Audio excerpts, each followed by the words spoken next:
Chapter 6. The Overpaid Maid. Some days later, Bruno was lying on the bed in his room, staring at the ceiling above his head.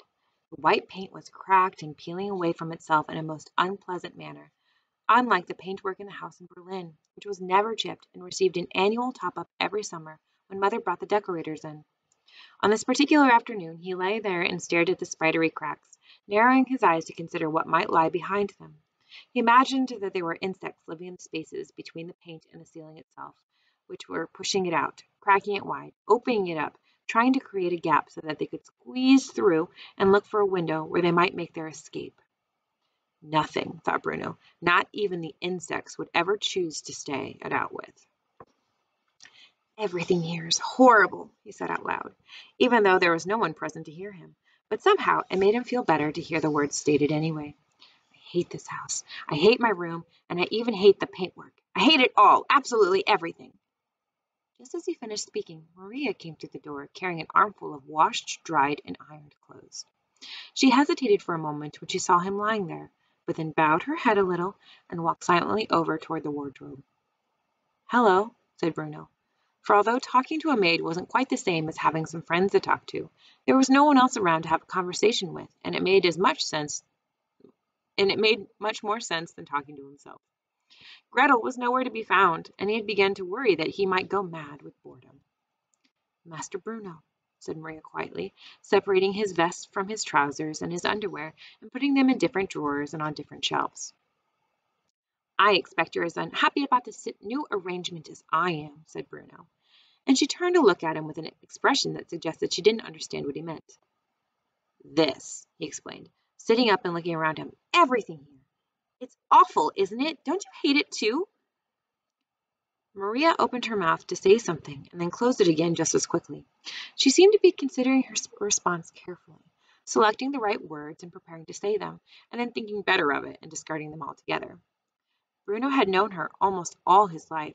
She had come to work for them when he was only 3 years old, and they had always got along quite well for the most part, but she had never showed any particular signs of life before. She just got on with her job, polishing the furniture, washing their clothes, helping with the shopping and the cooking, and sometimes taking him to school and collecting him again. Although that has been more common when Bruno was 8. When he turned 9, he decided he was old enough to make his way there and home alone. Don't you like it here, then? She said to him finally. Like it, replied Bruno with a slight laugh. Like it? He repeated, but louder this time. Of course I don't like it. It's awful. There's nothing to do. There's no one to talk to, no one to play with, and you can't tell me that you're happy that we moved here, surely. I always enjoyed the garden at the house in Berlin, said Maria, answering an entirely different question. Sometimes when it was a warm afternoon, I liked to sit out there in the sunshine and eat my lunch underneath the ivy tree by the pond. The flowers were very beautiful there. The scents, the way the bees hovered around them and never bothered you if you just left them alone. So you don't like it here, then? Asked Bruno. You think it's as bad as I do? Maria frowned. It's not important, she said. What isn't? What I think. Well, of course it's important, said Bruno irritably, as if she was just being deliberately difficult. You're part of the family, aren't you? I'm not sure whether your father would agree with that, said Maria, allowing herself a smile because she was touched by what he had just said. Well, you've been brought here against your will, just like I have. If you ask me, we're all in the same boat, and it's leaking. For a moment, it seemed to Bruno as if Maria was really going to tell him what she was thinking.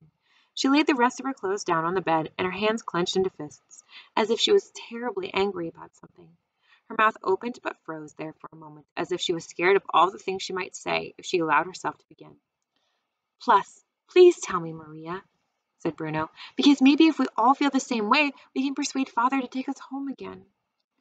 She looked away from him for a few silent moments, and she shook her head sadly before turning back to face him. Your father knows what it is for the best, she said. You must trust in that. But I'm not sure I do, said Bruno. I think he's made a terrible mistake. Then it's a mistake we all have to live with. When I make a mistake, I get punished, insisted Bruno, irritated by the fact that the rules that always apply to children never seem to apply to grown-ups at all. despite the fact that they were the ones who enforced them. Stupid father, he added under his breath. Maria's eyes opened wide, and she took a step toward him, her hands covering her mouth for a moment in horror. She looked around to make sure that no one was listening to them and had heard what Bruno had just said. "You mustn't say that," she said. "You must never say something like that about your father." "Don't see why not," said Bruno. He was a little ashamed of himself for having said it, but it was the last thing he was going to do was sit back and receive a telling off when no one seemed to care about his opinions anyway. "Because your father is a good man," said Maria. "A very good man. He takes care of all of us." "Bringing us all the way out here to the middle of nowhere, you mean? Is that taking care of us?" "There are many things your father has done," she said. "Many things of which you should be proud. If it wasn't for your father, where would I be now, after all?" "Back in Berlin, I expect," said Bruno. "Working in a nice house, eating your lunch underneath the ivy and leaving the bees alone." "You don't remember when I came to work for you, do you?" she asked quietly, sitting down for a moment on the side of his bed, something she had never done before. "How could you? You were only 3. Your father took me in and helped me when I needed him. He gave me a job, a home, food. You can't imagine what it's like to need food. You've never been hungry, have you?" Bruno frowned. He wanted to mention that he was feeling a bit peckish right now, but instead he looked across at Maria and realized for the first time that he had never fully considered her to be a person with a life and a history all of her own. After all, she had never done anything, as far as he knew, other than be his family's maid. He wasn't even sure that he had ever seen her dressed in anything other than her maid's uniform. But when he came to think of it, as he did now, he had to admit that there must be more to her life than just waiting on him and his family. She must have thoughts in her head, just like him. She must have things that she missed, friends whom she wanted to see again, just like him. And she must have cried herself to sleep every night since she got there, just like boys, far less grown up and brave than him. She was rather pretty, too, he noticed, feeling a little funny inside as he did so. "My mother knew your father when he was just a boy of your age," said Maria after a few moments. "She worked for your grandmother. She was a dresser for her when she toured Germany as a younger woman. She arranged all the clothes for her concerts, washed them, ironed them, repaired them, magnificent gowns, all of them. Oh, and the stitching, Bruno, like artwork, every design. You don't find dressmakers like that these days." She shook her head and smiled at the memory as Bruno listened patiently. "She made sure that they were all laid out and ready whenever your grandmother arrived in her dressing room before a show. And after your grandmother retired, of course, my mother stayed friendly with her and received a small pension. But times were hard then, and your father offered me a job, the first I ever had. A few months later, my mother became very sick, and she needed a lot of hospital care, and your father arranged it all, even though he was not obligated to. He paid for it out of his own pocket because she had been a friend to his mother, and he took me into his household for the same reason. And when she died, he paid all the expenses for her funeral, too. So don't you ever call your father stupid, Bruno. Not around me. I won't allow it." Bruno bit his lip. He had hoped that Maria would take his side in the campaign to get away from Outwith, but he could see where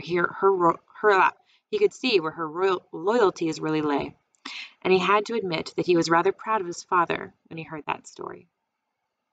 "Well," he said, unable to think of something clever to say now, "I suppose that was nice of him." "Yes," said Maria, standing up and walking over towards the window, the one through which Bruno could see all the way to the huts and the people in the distance. "He was very kind to me then," she continued quietly, looking through it herself now and watching the people and the soldiers go about their business far away. "He has a lot of kindness in his soul. Truly he does. Which makes me wonder." She drifted off as she watched them, and her voice cracked suddenly, and she sounded as if she might cry. "Wonder what?" asked Bruno. "Wonder how he can—" "How he can what?" insisted Bruno. The noise of a door slamming came from downstairs and reverberated through the house so loudly, like a gunshot, that Bruno jumped and Maria let out a small scream. Bruno recognized footsteps pounding up the stairs toward them, quicker and quicker, and he crawled back to the bed, pressing himself against the wall and suddenly afraid of what was going to happen next. He held his breath, expecting trouble. But it was only Gretel, the hopeless case. She poked her head through the doorway and seemed surprised to find her brother and the family maid engaged in conversation. "What's going on?" asked Gretel. "Nothing," said Bruno defensively. "What do you want? Get out." "Get out yourself," she replied, even though it was his room, and then turned to look at Maria, narrowing her eyes suspiciously as she did so. "Run me a bath, Maria, will you?" she asked. "Why can't you run your own bath?" snapped Bruno. "Because she's the maid," said Gretel, staring at him. "That's what she's here for."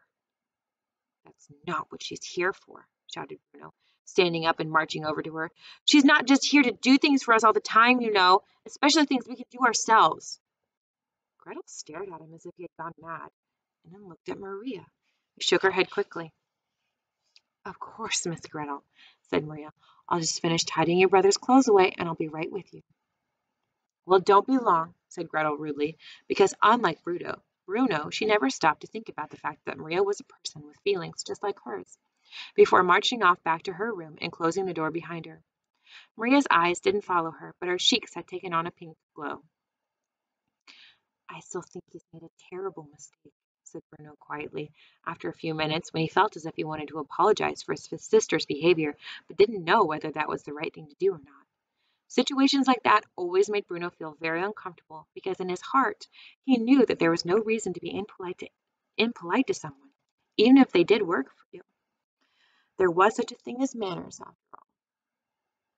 "Even if you do, you mustn't say it out loud," said Maria quickly, coming toward him and looking as if she wanted to shake some sense into him. "Promise me you won't." "But why?" he asked, frowning. "I'm only saying what I feel. I'm allowed to do that, aren't I?" "No," she said. "No, you're not." "I'm not allowed to say what I feel?" he repeated, incredulous. "No," she insisted, her voice becoming grating now as she appealed to him. "Just keep quiet about it, Bruno.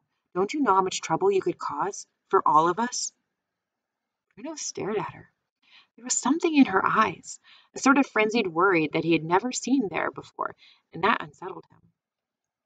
"Well," he muttered, standing up now and heading over towards the door, suddenly anxious to be away from her.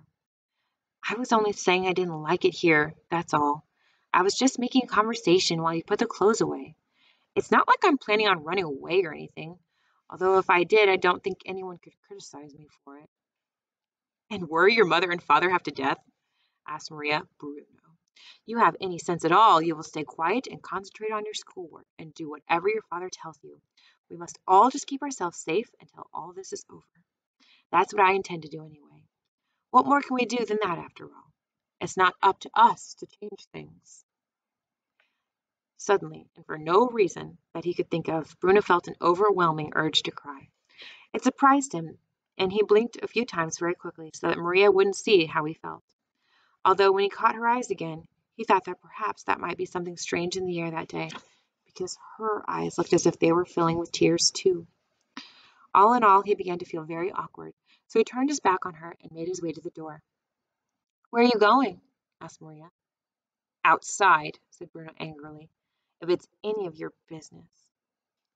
He had walked slowly, but once he left the room he went more quickly toward the stairs, and then ran down them at a great pace, suddenly feeling that if he didn't get out of the house soon he was going to faint away. And within a few seconds he was outside and started to run up and down the driveway, eager to do something active, anything that would tire him out. In the distance he could see the gates that led to the road, that led to the train station, that led home. But the idea of going there, the idea of running away and being left on his own without anyone at all, was even more unpleasant to him than the idea of staying.